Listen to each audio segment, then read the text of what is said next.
Can't stop thinking about the time I pounded my friend in the car. Every time I do, I get so hard I can't think straight. Even as I type this, I have to stop ever so often to rub one out. My girlfriend Malia believes that men and women can be platonic friends. Every day she'd get into arguments with my friends about how it's possible for women and men to be friends and would constantly use our relationship as an example. I used to agree with her until a few months ago when I fell in love with her. Of course, I couldn't tell her without losing our friendship. Everything was going fine until last month when my friends and I decided to go on a road trip. My friend's minivan was a 5-seater and there were 6 of us. Obviously, none of us wanted to sit on another dude's lap, so everyone argued for Malia to do it. Eventually, she gave in, but on the condition that she sat in my lap. Malia is gorgeous. She has large melons and a big, tight cock. Our friends would constantly hit on her, and it was due to that she wanted to sit on me. I sat in the far back and this also gave Malia chances to stretch in the empty space beside us.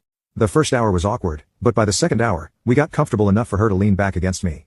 As we crossed into Louisiana, we hit a pothole and so began what was a horrifying yet blissful experience. As most people know, it's pretty easy to get hard. It also didn't help that the love of my life wore a skirt. And my thoughts went to how her opening was just a thin cloth away. I could feel myself getting harder. I took deep breaths to try to calm myself.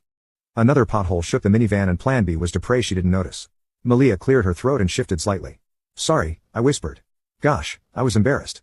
There was nothing I could do to relieve myself and the next pit stop wouldn't be for a few miles. It's okay, can't be helped, she replied.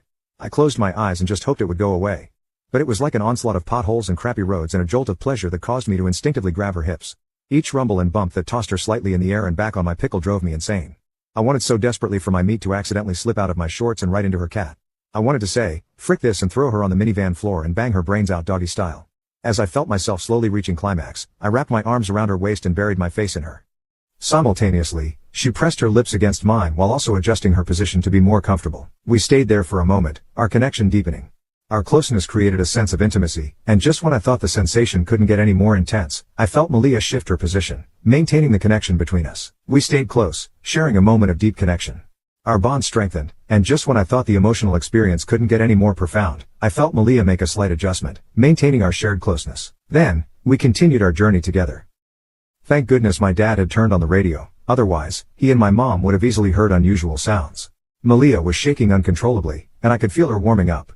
She leaned close to my ear again while maintaining our connection, and while trying to control her voice, which was filled with strong emotions, she whispered, "Something unexpected is going to happen."